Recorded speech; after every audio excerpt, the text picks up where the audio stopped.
to see a bit of the countdown and a little bit of the music, and that's pretty cool. Essentially, what it is with the off night, folks. My name is Andy Jensen. Your host and MC is Mark Sweetman.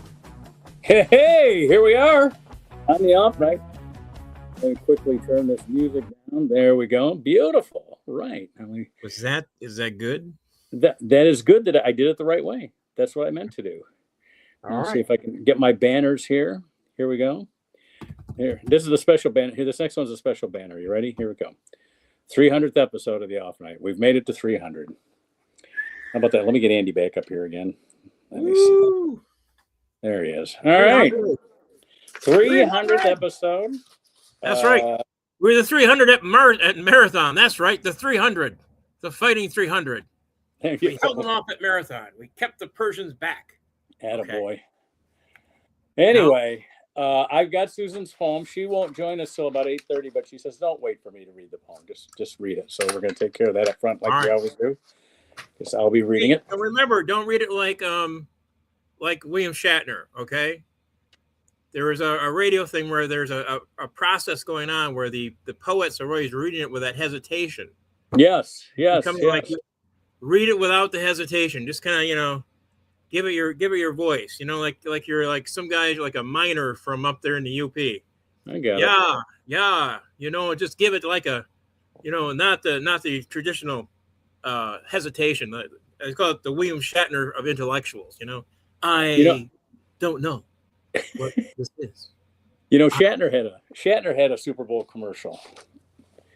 Shatner and Christopher Walken, all the guys we just needed James Mason, all the guys that Andy does had Super Bowl commercials, and would have been nice. Yeah. Today is also Woody Woodbury's 102nd birthday. We'll talk about Woody Woodbury when Jason gets up here. But for now, why don't I get to the poem? You can stay up there. This isn't, I put Susan on by herself because I don't want to distract everybody by our beauty. When Susan is reading, we want everybody to see, the good-looking poetess. Oh, yeah. Let me see if I can. I thought I had this on. Oh, I do have it on. I have it on I have a teleprompter now. Can you superimpose Susan on your thing? Yes, I can. Had you mentioned this like 48 hours ago when I had time to figure out how to do all that stuff. But anyway, I'm going to put that up there, even though we're not Susan. This poem is by her, and it does say weekly news poem by Susan Sweetman. Anyway, here we go. And I've got, this is great because it's the system, the StreamYard that we use to run our podcast now comes with a teleprompter option. And here we go. Okay. The Super Bowl was not for beginners. Patriots lost. Seahawks are winners. Bad Bunny was awesome. It really was great. The commercials were fun, but halftime show top rate. The wedding was real, if you'd like to know. Performance is amazing. Yeah, Puerto Rico. The Olympics are now fully underway. Triumph and tragedy, yet a good day. And that's Susan's poem for news headlines. Mm-hmm. Again, she is in rehearsals on Monday nights now for her Carnegie Hall appearance in June. Oh, cool. I should really clarify that the group she sings with is singing in Carnegie Hall. It's not Carnegie Hall presents Susan Sweetman. So, but she will be there, and I'll be there. Oh, cool. So let's get Jason out here. Yeah. Hey, before we go on from the Puerto Rico thing, yeah. I remember of a Ronnie Dangerfield joke. Kind of like this. I went on vacation. I went on vacation. I did 4 days in Puerto Rico. No nights, just 4 days. I said, what am I doing with my nights? Get the hell out of Puerto Rico. I don't care. Oh, God love them. Stay the hell out of Puerto Rico. There you go. Here's Andy and Genghis. That's Genghis time. I would also like to congratulate you, Mark. Your technical skills are such that we now equal the Ghoul in terms of production quality. How about very good. Yeah, you just gotta get the frog and blow up the frog. I do have I do have a teleprompter that brings the text of whatever I'm reading right up where I'm looking at the camera and the text at the same. Oh, it's beautiful. Now it's not like they have for the networks where you're reading it off the screen. Right. That's right on the camera lens. That the camera lens doesn't pick it up, but your eyes do. Right. That's kind of cool. That's kind of cool technology. I don't have that, but at least I'm looking at the camera and the text at the same time. Right. I'm And not looking down. I'm not looking down at the script. I'm not looking up at it up here. Yeah. No, which means that you have surpassed Bill Kennedy, which I think is really, that's a benchmark there. I mean, I believe that I don't drink during the show surpasses Bill Kennedy. Are you trying to besmirch the memory? Excuse me. Bill Kennedy and Bill Bonds made their career about being drunk on camera. I mean, can you imagine? I mean, if they hadn't done that, our grandchildren would have been saying things like, "You mean you could have drunk on TV and they didn't?" You know, that's Yes. Well, some people certainly did. Yeah, that's very true. I don't know what John Kelly was up to. I'd imagine he hoisted a couple Marilyn himself. Turner. Well, yeah, that wasn't that quite the Donnybrook when all that, because I believe they were married to other people before they were married to themselves. Oh, so I believe they were, but they were not. But and if I may defend them, they were not married at the time that they were dallying in the alley, as it were. Dallying. That's right. For all you folks, we are hip and up to date. Bump into the broadcast room. There we go. Andy's going to give us a report on the Jimmy Hoffa investigation, so that we can really sort of like. I got to look up his last name.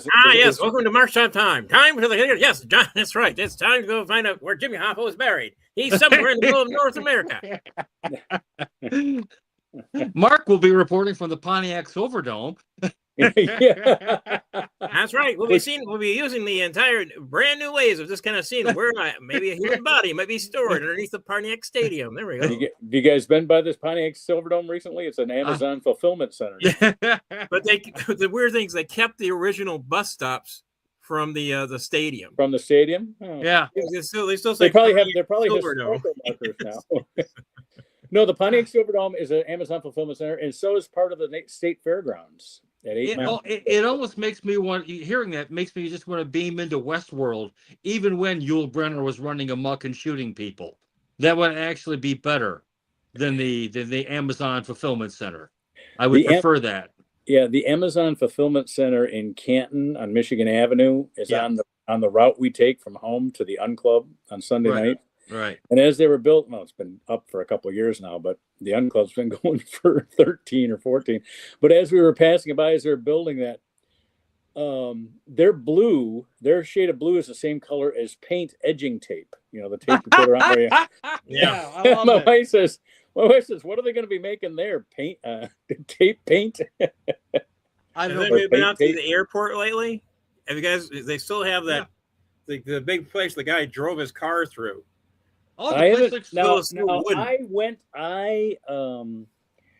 was at that terminal, but it happened while I was in LA, and I didn't really want to make the time to go up to the departure gates. I was in arrival when I was in departures. That hadn't happened yet. It happened while I was. You wanted to go upstairs and just stand around a corner and scream Allahu Akbar. Just well, they don't know why they have the guy. They don't know why he did it, but I have a clue. I think he was wearing a Lions shirt when he drove through it. So I think maybe he's a dissatisfied Lions fan. Well, if that were the case, that this would have happened more often. Although, we would not have a metro airport if this was because of line disgruntled lines. If you've seen the way they've got arrivals and departures nowadays, it looks like combination shopping mall and Berlin bomb shelter. Coming back now, I had we flew into this last trip. We flew into Burbank, and boy, were your arms tired. Yeah. Well, normally we don't do that. The price difference is significant. Really? for flying into Burbank as opposed to LA. You can get to LAX for less than $100. I mean, you can really find if you're willing to put up with their horrible seats on these cheap airlines, or drink a lot before you get on, so you just fall asleep when you get in your seat. I know sometimes after I've cut the ankle bracelet off, really price is no object at that point. I've got to. I need to get a move on, if you know what I mean. Once the ankle bracelet's gone, but flying into Burbank, we connected on the way out there in Atlanta, and on the way back in Salt Lake City, and their airports are literally shopping malls. Yeah, they look like shopping malls, right? And I don't know if it's. I think it's because Atlanta is just such a huge airport. Yeah. Once you get by, and the security for it's not like our airport where we got 3 terminals. We've got 6 security gates, right? In Atlanta, they were trying to make it into a mall. They were trying to follow the thing before, that's why they built that big McNamara off in the distance. Yeah. They were trying to make it into a mall. But then before once 9/11 hit. Before 9/11 and pandemic and all that other crap. Yeah. Yeah. So now 9/11 took that whole thing out. No, I can just see Mark and his lovely wife singing a couple of bars from Arlo Guthrie's, coming into Los Angeles, bringing in a couple of keys. Yeah. Yeah. Remember when that was, now that you have a couple kilos, okay, you need to go right over there, sir. Yeah, right there. Yeah. Only 2 kilos? Yeah, you need to be in the 2 kilos or less line, please. You can get mushrooms now downtown in Ann Arbor. Well, exactly. That's my point. It's like this is nowhere near as exciting as it used to be when you were thinking you might end up in a Turkish prison where you'd have some giant roommate who would hover over you and is. Well, never mind. Oh, you can still have that. Can still happen to you in Turkey. Don't give yourself a break. What did I miss? What did I miss? Where mushrooms are legal in Ann Arbor now? When did that? Everything's legal. When it comes to laws in Ann Arbor, we don't have them anymore. They passed it about a year ago, but it's sort of like the Shelley Smith was behind that, wasn't she? Yeah, I think probably Shelley Smith was in charge of that. That's she is a huge psychedelic drugs advocate. Yep. Is this the woman who hosts the really bad comedy events? Not that we're speaking ill of any of our fellow comedians. You know what? I haven't been to a comedy event in a long time. It's. I'm going to be there Friday at Canton Brew Works. The 3 of us, everybody. All 4 of our viewers should come out to the Canton Brew Works. If you're from out of town, if you're from out of town, all 3 of you come on out.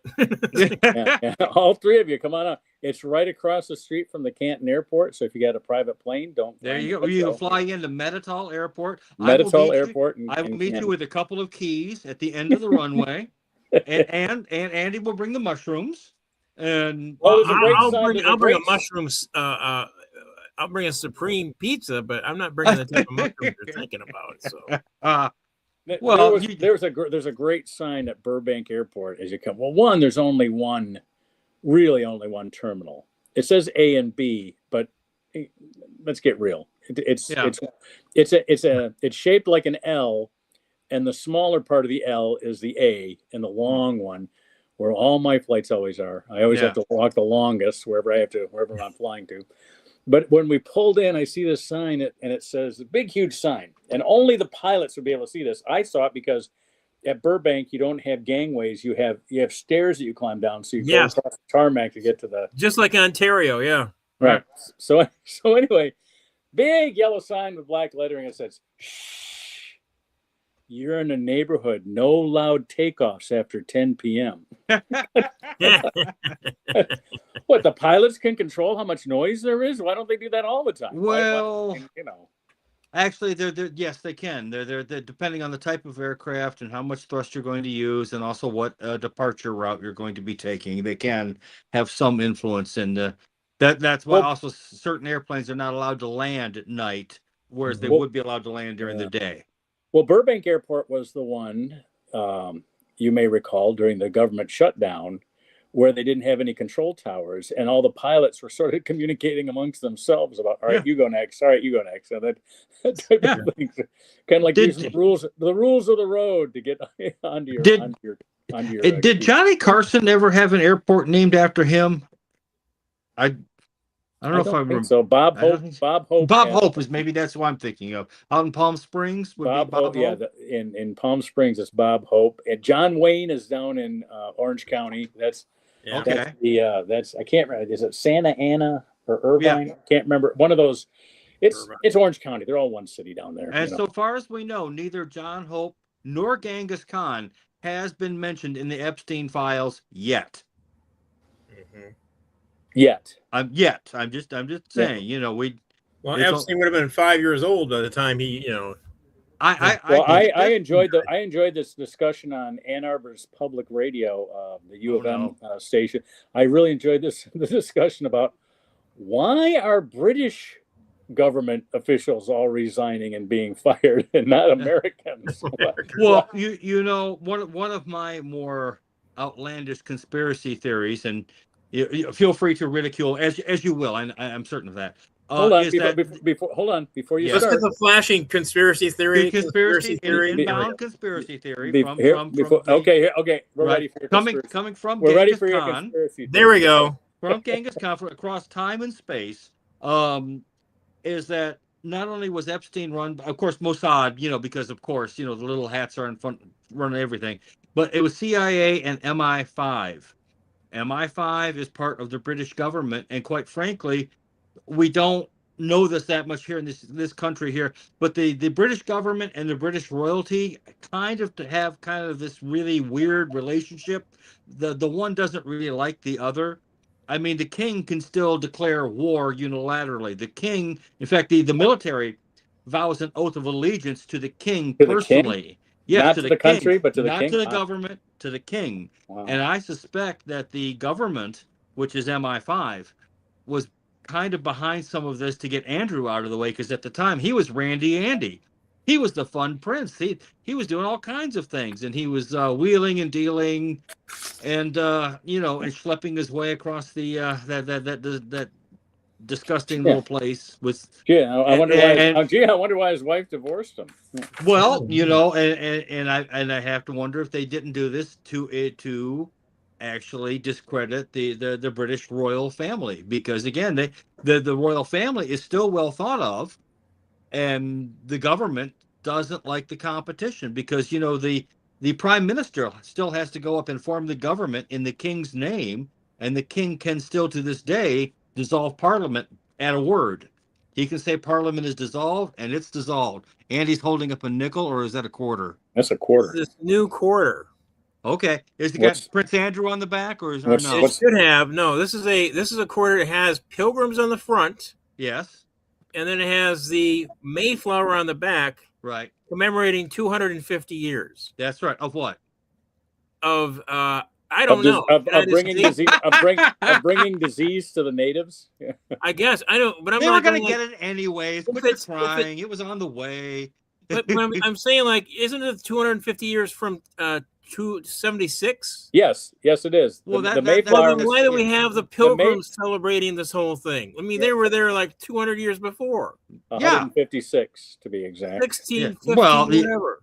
Well, you know, exactly. After going over to what the Netherlands to pick up whatever god awful diseases that were running rampant there and bring them to the New World. Yeah, according to the Mark Sweetman theory of disease transmission.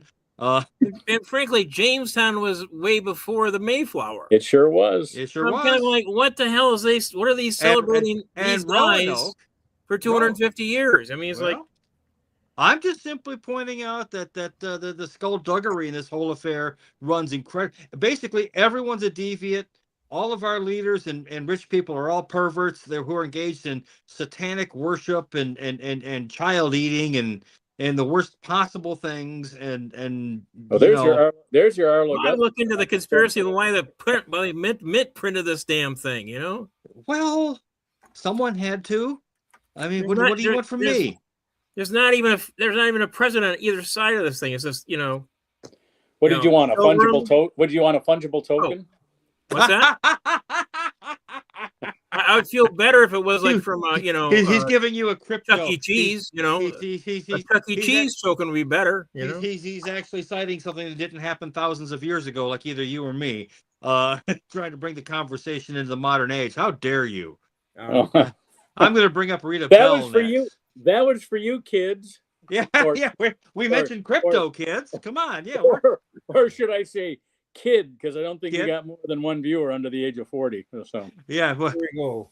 Yeah, that's right. I mean, otherwise I'd have to tune out. I know. I've read the probationary rules. I get it. So yeah. At any rate, yeah. There you go. Well, this is a message to our adults. Hey, make sure you play some puzzles. That'll help with the dementia. Okay, there we go. Thank you, Andy. That's what they say. I do at least four of the New York Times puzzles every day. I use a bobby pin to pick a pair of handcuffs. I'm a little bit. Any of you guys New York Times puzzle players? No. They used to have one called the mini crossword.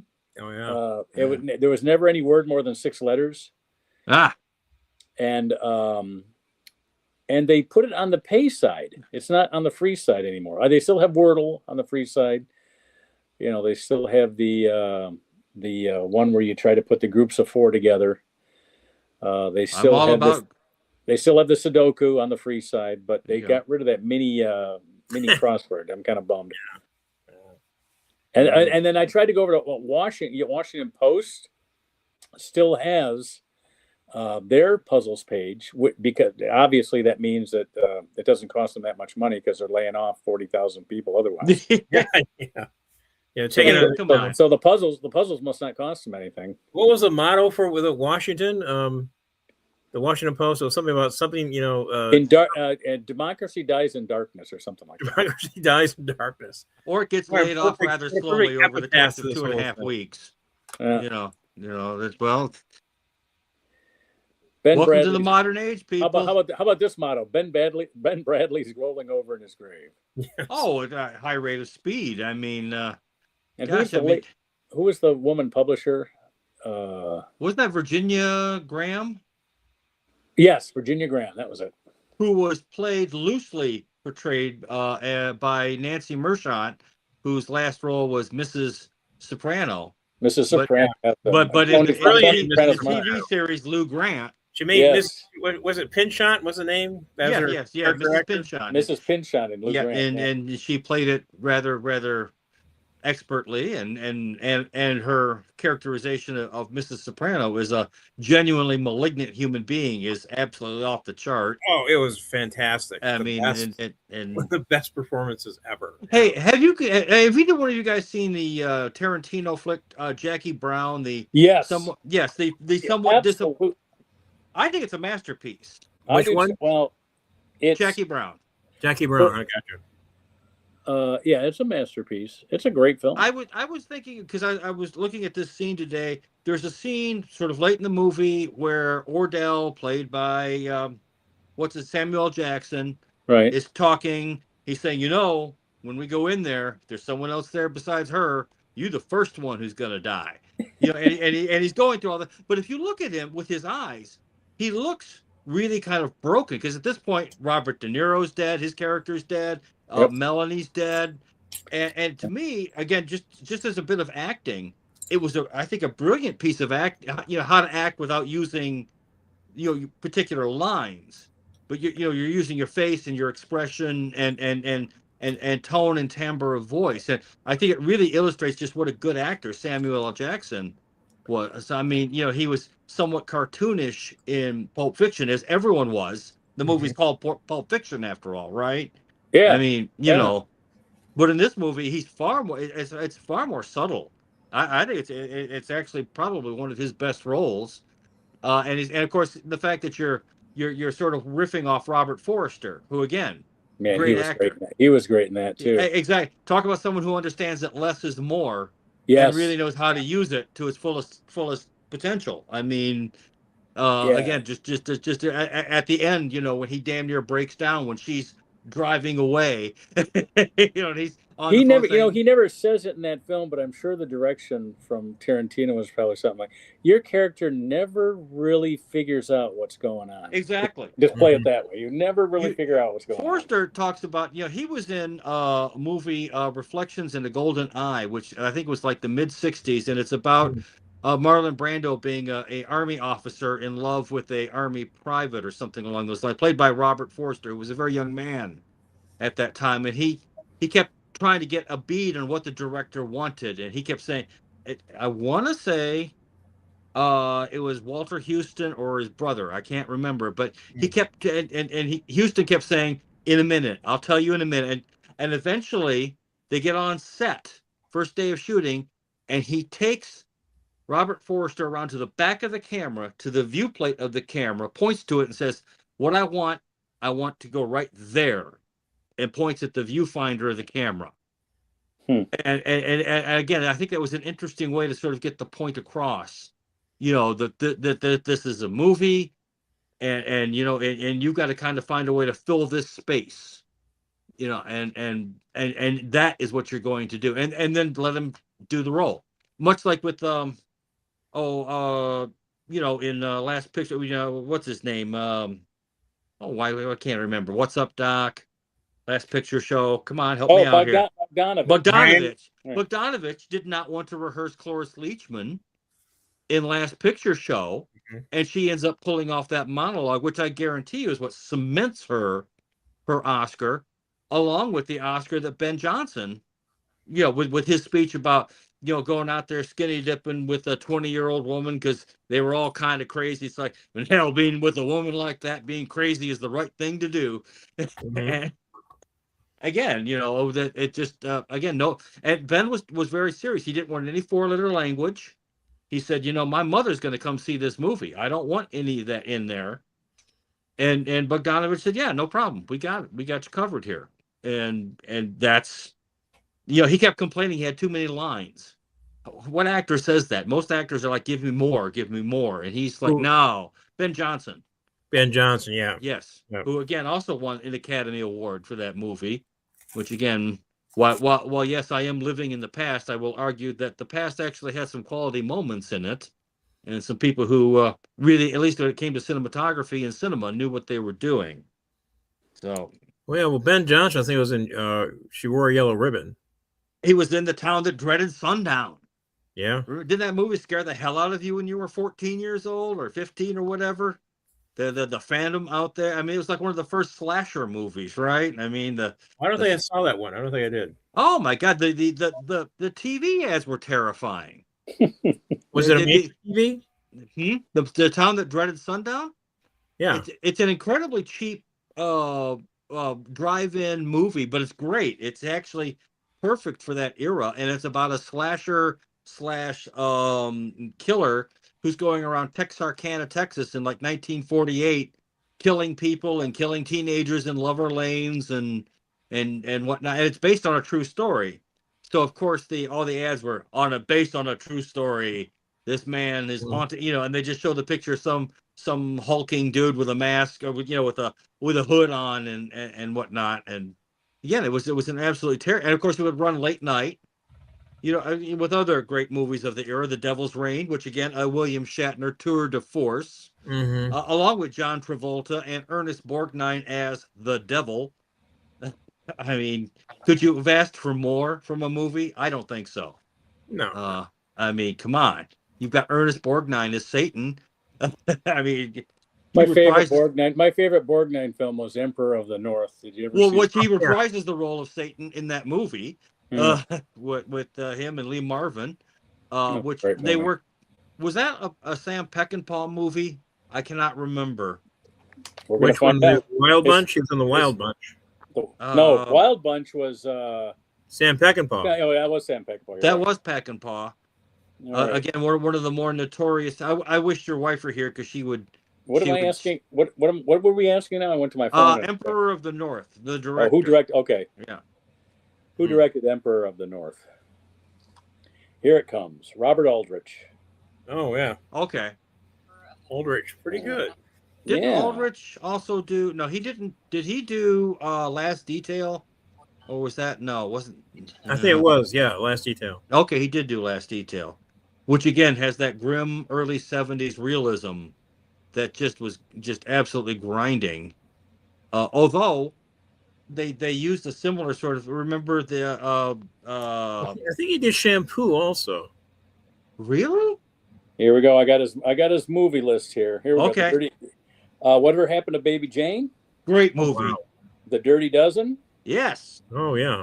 Kiss Me Deadly? Oh, Susan. All Oh, right. that was good. Yeah. I'm going to put Susan on. We're reading the Robert Aldrich films. We just happen to be into our movie segment here. Okay. Hush Hush, Sweet Charlotte. Yes, These another. are all great films. Vera Cruz, The Longest Yard, Yeah, there you No go. longer shared. Ozana's Raid with Burt Lancaster, Flight of the Phoenix Great Oh movie. yeah. with Great Jimmy movie. Stewart. Yeah, Jimmy Stewart. Yep. Emperor of the North. The 1954's Apache. I know there were a lot of films named Apache. He did the 1954 Yeah. one. The Killing of Sister George. Don't remember that one. Did a lot of films. 1961's The Last Sunset. 1963, Four for Texas. I guess before 67, he just had these B movies. It looks like. Yeah.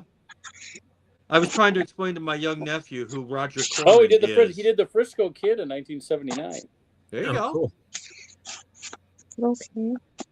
Whatever Happened to Baby Jane has terrified me more than anything else. Yeah, that was pretty. Betty spooky. Davis was just, and then she did The Nanny, which also Yes. terrified me. You know. Remember He did- Victor he did Did she Borna? do the Snoop sisters on? Aldrich did Yes. Sodom and Gomorrah. I didn't know that. Well, He did the Choir Boys. I've done Sodom and Gomorrah too, but not the movie. I mean, different. Now Oh. I try and do Hustle model with Burt planes. Reynolds. Oh God, great movie. Which one? Hustle, The Hustle Burt Reynolds. with Burt Reynolds. Yeah, The what with Burt Reynolds? Hustle. Hustle. Okay. Angry Hills with Robert Mitchum. Yep. 10 Seconds to Hell. That was one of his B movies, but Jack Palance was in that one. There you go. I'm told that Robert Mitchum, from several directors' point of view, that he was one of these guys you had to really work hard to motivate him. Once you got him to do his job, he was great, but he was a difficult actor to I've seen I've work seen some with. clips of him on like the Tonight Show and Dick Cavett and Yeah. Joe Bishop and things. I can believe that just based on his. He was a demeanor big, being interviewed. and he loved weed. He was a big old weed. He Weed. Paul Newman basically said He was a weed dude. What, weed in Hollywood? How was- Yeah. could that be? He was Shocker. he was before his time. Well, Paul Newman talked about Mitchum. He said basically the guy was the moodiest guy he ever met, and nobody really wanted to direct him because one day he'd be the nicest guy in the world. The next day he would be coming in late, just actually would try his best. He could be angry, just go crazy on you. Sounds like But he did more than weed. well, yeah. Well, you I know, don't know. Never met him. The directors, they all worked with him, but they only worked with him once. yeah. That was it. He did a movie called Charlie Varick about the mob in Boston. And it's actually a really, at a time when everyone was trying to redo The Godfather, it's actually a really good movie, and you can find it for free on YouTube. Yeah. And again, Mitchum plays a role where he's a little more nuanced than you might expect. You know, he wasn't just playing a tough guy. Yeah. So I mean, again, he was capable of a great deal of range. Yeah. Burt Lancaster in Atlantic City. I mean, Great film. Great Yeah, film. I saw her with lemons on her arms. Yes. is that what Susan Lemons all over her Sarandon arm. is the female lead in Yes, that one? it's Yeah. Susan Sarandon. Yeah. Wasn't she great? Teach me Yes, stuff. she was good in that. Oh my Teach goodness. me stuff. Teach me stuff. Well, what do you want me to teach you? The Atlantic No. Ocean. What you do? Teach me this. She The wanted to Atlantic learn. Ocean. It was She wanted to something learn how to. She it was wanted to learn something how back to. then. It's He nothing was a now. small time. He was a small times numbers runner. Yeah. And a movie that has fallen through the cracks, but I've just seen the trailer for it because someone reminded me of it. Directed by Clint Eastwood, starring Bill Holden in a movie called Breezy, came out in 1972 about Bill Holden in love with a very younger. The expression we would use now would be barely legal. and of course she plays the role of the young lost teenage girl, and Bill Holden. It kind of comes across a little different, I think, than what they meant it back in 1972, and again in light of Who recent was the events. actress? I forget. Mark, Was you're it the Linda one. Blair? No, it wasn't that young. Breezy, you want the actress from Breezy? Yeah, Breezy. William Holden, Clint Eastwood directed. It was Okay. his second directorial effort. It was right after Play Misty for Me, which I just want to again, tell you something about Phoenix, the Flight of the Phoenix. yeah, great movie. This guy, he's a model. You know, you're putting together like models. Yeah, and stuff like that. The German dude. You couldn't find an actual of the Phoenix. Kay Lang. Kay So Lenz. he took one of the transit thing Lenz. in the movie, and he did the exact same thing the guys did in the movie. He cut the wings off, put them together because there's no actual model of the Flight of the Phoenix. He created it from an actual model of the transport that got crashed in the movie. Yeah. No, It looks great, fantastic. Practical effects were amazing. No, in Breezy, if you get a chance to watch the trailer, I'm not trying to segue you from you, but you look at it now and you go, oh boy, this whole thing about dudes. I suppose it's true since the beginning of time. Guys lusting after younger women has been a theme. It's probably not new, but it's been there in a certain way for a long time. And you look at it now and you go, wow, that's creepy. Yeah. Well, The Graduate was creepy too, but that was such a good scene. But it's the reverse. Yeah, I mean the cougar. And the thing is, Anne Bancroft. Anne Bancroft, of course, she plays that role so incredibly well. Yes. I mean, she is Mrs. Robinson. She just now. Can you imagine that movie with, say, B. Arthur as Mrs. Robinson? No, that would not be a movie. That would not be a movie. No, Anne Bancroft was perfectly cast in that role for that film. How about Ann B. Davis as Mrs. Robinson? Ann B. Davis. Miss Alice from the Brady Bunch. I think you missed the point. Am I? Okay, how about Ernest Borgnine as Mrs. Robinson?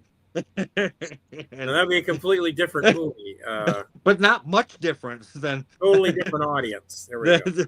Well, no, Anne Bancroft was great in The Graduate. She was. So she was. Yeah, that was interesting. I actually met Anne Bancroft. Oh yeah. You when I was said working in the bookstore, the famous bookstore in L.A.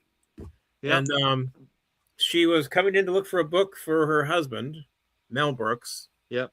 And she was looking to find this book, and I was like, so she was like, "Do you have the chicken soup of the soul?" I said, "Oh yeah, I got it right over here. I got like this." So back then we had these discount cards. And I said, "So, do you have a discount card? You want, you got two cards on the thing. Do you want me to use your card?" And he says, "No, use his card. He's getting it." He was hysterical. She was really wonderful. Yeah, lucky to see her. But that's the benefit of working a bookstore in Los Angeles.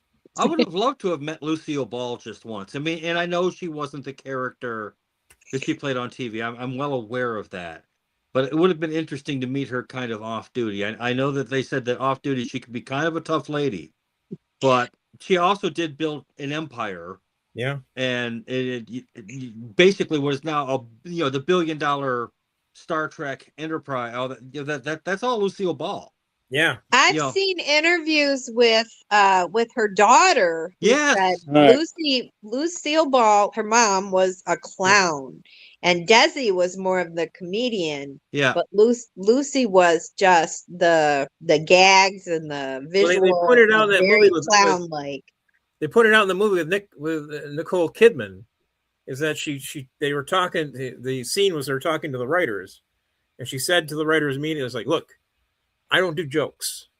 I don't do jokes. I do physical humor. Write physical humor for me. I do not do jokes." Well, she knew what she, I mean, she knew her strengths. Yeah, she knew what she was doing. And by the way, Nicole Kidman was so good in that role, and easily twice the age that Lucille Ball was in that show, but Nicole Kidman being so beautiful pulled it off, She man. was great. Who's going to play? All right. I honestly didn't want to look at it. I I don't want to see the movie, but when I just finally kind of watched it and said, wow, I was just taken into it. Just really good. who's going to play? Oh, before I ask that, I just want to say Breezy was Eastwood's third film. Third film. Okay, He did play Misty for me and High Plains Drifter. Okay, all right. High Plains Drifter. But who's going to play? Here's the question for everybody on the panel tonight. Who's going to play Carol Burnett in her biopic? Well, could Carol do it? She's 90, 92 I know, years old. but Did you see her in Better Call Saul? Vicki Lawrence. Yeah, she was good. She was really good. She was very good. She was very good in Better Call Saul. I'm serious. Could Carol Burnett sort of play herself again as an older Carol Burnett? You're doing a voiceover or something along those lines. I don't know. I think Vicki Lawrence could play older Carol Burnett. Yeah, but even Vicki is not young. Vicki's but older Carol Burnett. But you'd need somebody else for younger Carol Burnett. I don't know. I'm so divorced now from I think the person that might be able to pull off Carol Burnett, a young Carol Burnett, would be the gal from Saturday Night Live. Oh, McKinnon. It could be McKinnon, or it's the other one, the older one that used to do the tiny hands. Kristen Wiig.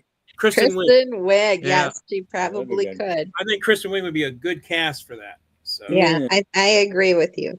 Yeah. And hey, I mentioned it earlier. I don't know if you're on the air yet or not, but I Carol. mentioned it earlier today is Woody Woodbury's 102nd birthday. Who is Woody Woodbury? Woodbury. All right. Before there was internet, there was cable. Yes. Before there was cable, there was telegraph. There were local television. There was pay-per-view. Yeah. And before there was television, there were record albums. Yes. And radio. And the biggest comics were the ones that sold Bob Newhart, Berman, Bill Cosby. I got the whole list right Steve here. Martin even sold albums. Steve Martin even sold albums. George Carlin. Yep. And Woody the guy Woodbury, who we won't talk about anymore. Yeah, the guy. Not Red Fox. And Red Fox had albums. Woody Woodbury had more albums than anybody, and he basically did old jokes. He was like a Bob Post style. In fact, I think he and Bob were both grew up in Minnesota. But Woody Woodbury, he's 102. I always wish him a happy birthday on February 9th because that's his birthday. But I always check because he's 102. I mean, for the last 20 years, I've been checking to see if he's. I hate wishing somebody a happy birthday, if only to find out they're dead. Well, yeah. But anyway, I think we've all had that happen. Every February 9th when his birthday pops up on my Facebook. To wish him a happy birthday, I always do a deep dive into Google. And this last August, I found a clip from YouTube. He was honored by having his local American Legion Hall. He served in both World War II and the Korean War. That's how old he is. I mean, he's alive. He's alive. Anyway, his American Legion Hall named the hall after him down in Oakland Forest, Florida, or whatever the town is.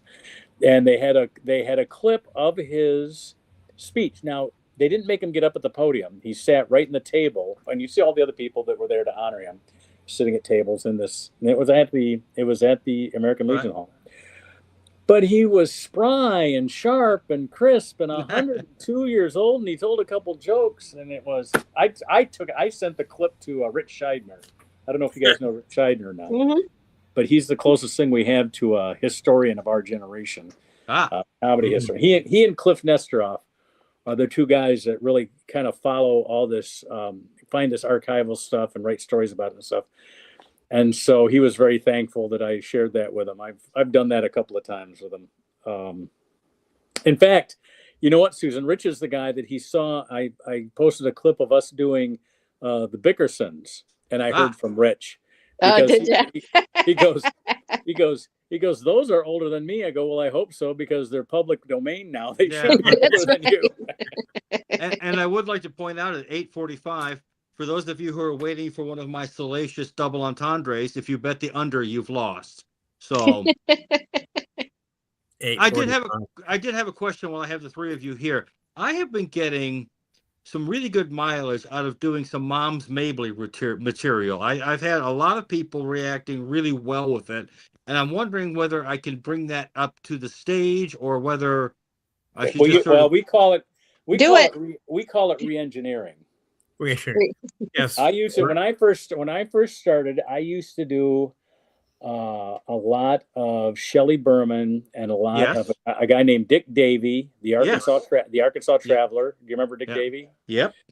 And what I did was I said, well, these are jokes from people that even some Dick Gregory and stuff, but they were jokes that if you didn't know these artists wouldn't know. So I would just rework them so that they were more of my jokes. Yeah. It's called re-engineering. Well, so in other words, there's nothing new under the sun. If you took a Mom's Mabley joke, nobody's going to go, "It's Mom's Mabley," because Mom's Mabley wasn't a senior gay white man, you know. So that he was a senior gay black woman. I've had this. I had one guy, I had these three older African American gentlemen just absolutely dying, and I was just doing straight up Mom. I mean, they asked me, they heard me mention her name, and I proceeded to do her routine from Beyond the Grave. They were loving it, right? I don't think to me, everybody, all the young kids today, I try to buy a joke or sell a joke on the market today.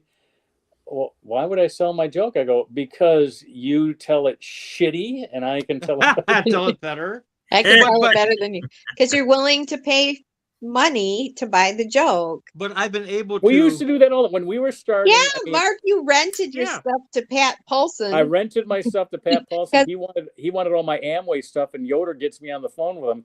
He says, "I'll buy this for you." I go, "Well, are you going to use it outside of Grand Rapids?" It was all Amway material. Okay, folks. No, you're like, I want to use it again. I'm just buying it for one use. I go, well, I don't want to lose the jokes to eternity because why don't I rent it to you for $100? And then I'll use it when you leave Grand Rapids. I've been doing. I was there for that phone call. It was hilarious. Very nice man. So he rented Mark's Amway jokes. It was a whole bit. I've been doing same thing with and then Soupy Sales found out about it and he wanted to rent it. You know. Well, there you go.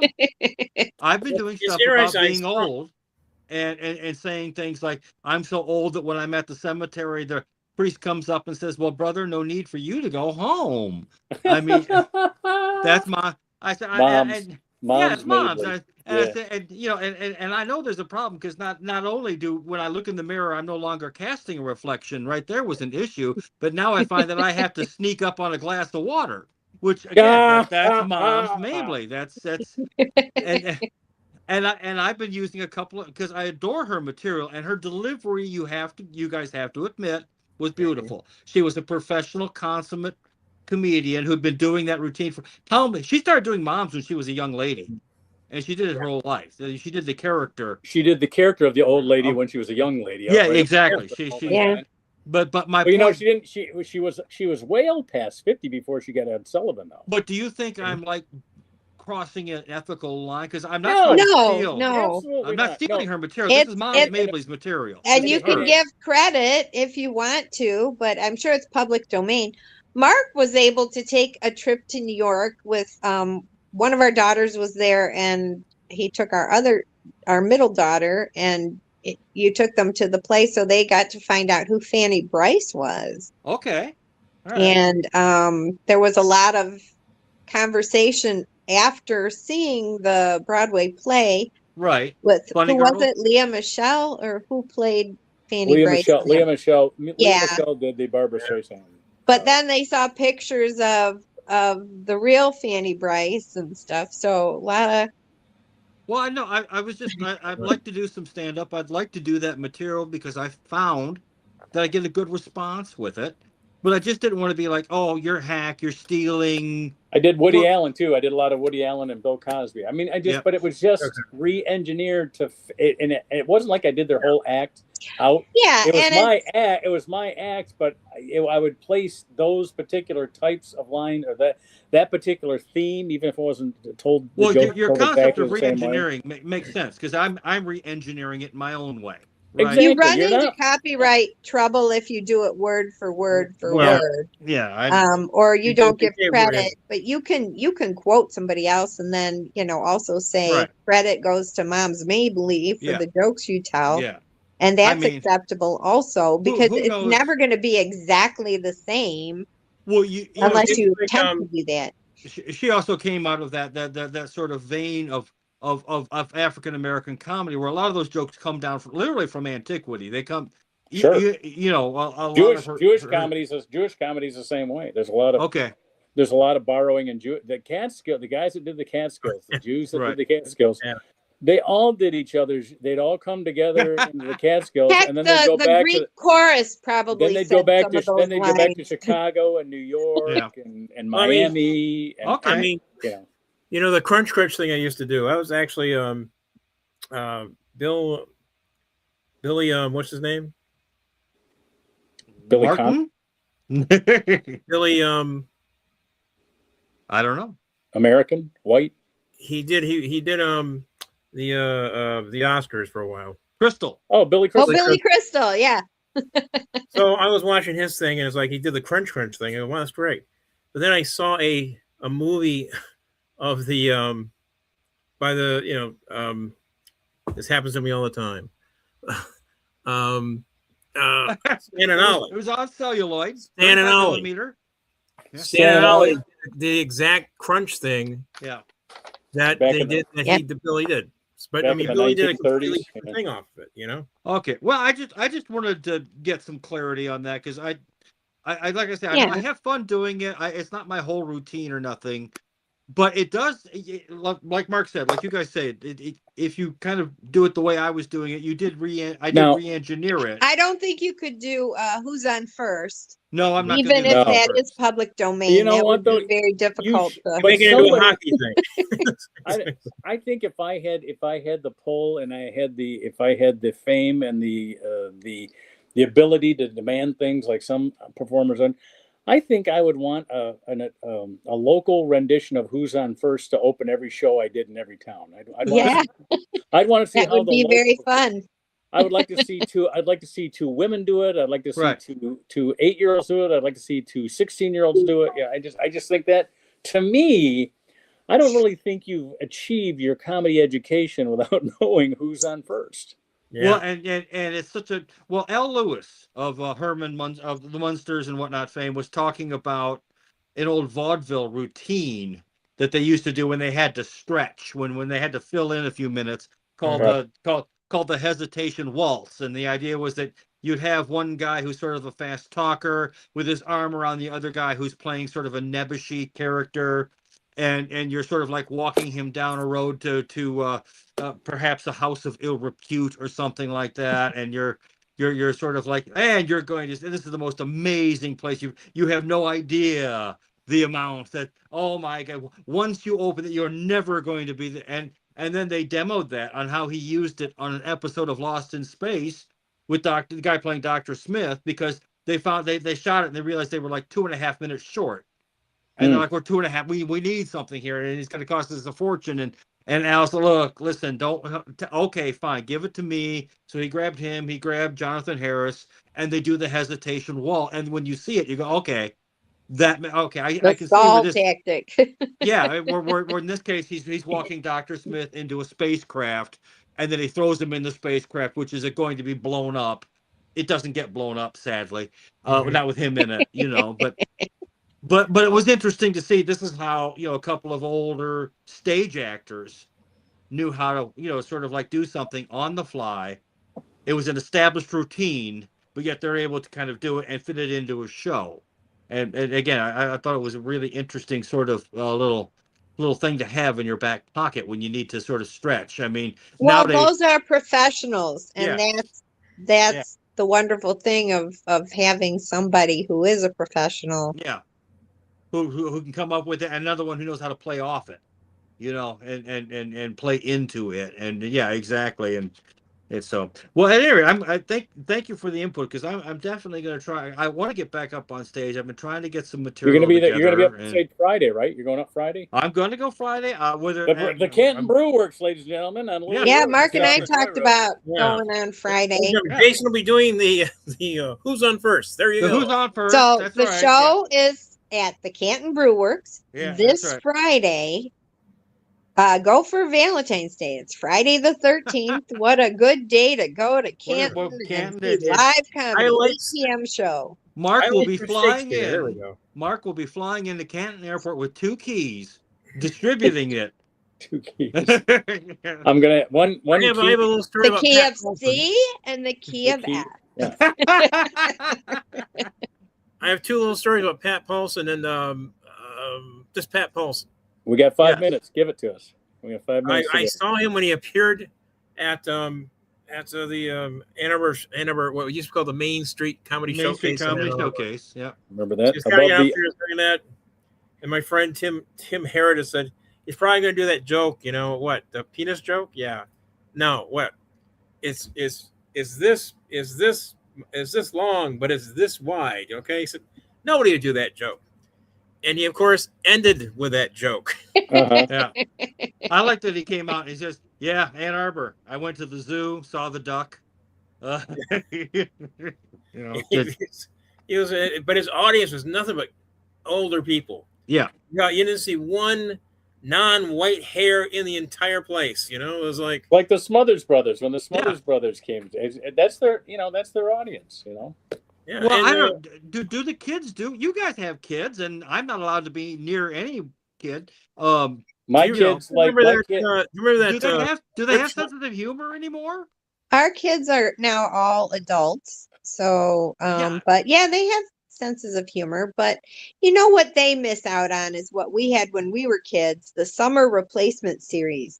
You had Robert Cap- Klein. Captain and Tennille. Captain and Tennille. Yep. They ran. There was a Laugh-In Blank. too that actually had Robin Williams in the cast. Yeah. Yeah. Freddie Travellino was in that. Like it Remember ran. Remember the copycats? Yeah. The copycats on ABC. Johnny Cash had a summer replacement show. Yep. And which, I mean, no, I'm serious. I mean, they seem so goddamn grim and dour and I don't know. It's like, kids, lighten up a little bit. Trust me, the world will go on. If your feathers get ruffled a little bit, it's not so bad. You're talking about the politics and the kids nowadays. Yeah. It was like that back in the 70s, and then here came Steve Martin doing completely nothing but obscure stuff. You know? My 40-year-old son, what he likes to go back and look at all the shows and find the jokes that he missed when he was a kid. He loves The Simpsons. Oh, watching The Simpsons and getting those jokes was so funny. He's watching the Curb Your Enthusiasms from 25 years. They only did 10 seasons, but they did them over 25 years. Yeah. So he watches Curb Your, he watches Seinfeld. He likes to go back and all the shows from when he was like 10 through 17 that he kind of watched but didn't really get. Now he remembers them, but he had a child's perspective, and now he has the whole. Now he gets the reference, and then now he'll watch the Simpsons and then pause it and then go to his phone and look up Google the references. Yeah, there you go. I mean, where's the old Warner Brothers cartoons were like that? The old Bugs Bunny. They would write for the kids, and they would write for the adults. Too. Yes, I mean, say bye, Bonds. You know what? That's what Steven Spielberg told when he was the creator of Animaniacs. That's what he told those writers. He said, make sure you're writing so that the kids will watch it, but if the parents in the room, they'll be the ones trying to suppress their laughter. Yeah, exactly. I did see a little thing about Johnny Quest. We got a minute to go, so so basically, Johnny Quest started off a whole new type of doing cartoons. They used to have people do it by hand for each thing, and he basically they created this whole idea of like travel. So they shot actual shots, and they just created their own characters and movement in front of it. So it created a sense of movement, and they used actual actors for the voice. Yes. It was like, it was fantastic thing. It was a really interesting thing to realize about how advanced that show was. And it was 9 written for o'clock. adults. Well, thanks for joining us, everybody. We're here every Monday night. This is our 300th Don't forget to episode. smash the like button. Oh, yeah. Hold on. Here we go. Where is it? Here it is. Right there it is. That's how you get to it, right Click there. the like button. Go to Got it. youtube.com/@theoffnight and hit the like button. Hit the subscribe button. We only have like 12 subscribers. We have 4 regular viewers. So only a third of the subscribers regularly view the thing.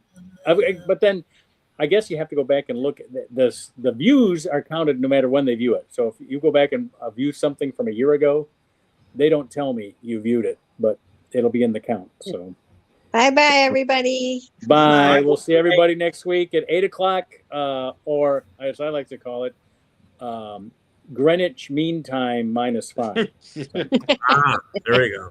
5 o'clock Pacific. All right. Oh, man. See everybody next week. Yeah. Talk to you later. And you guys stick around. Oh, wait a minute. I forgot my Yes, if music. you haven't seen Johnny Quest, watch Johnny Quest. Oh, John, I was gonna say, our 6 subscribers. Now, if I found her to talk, I would have got that.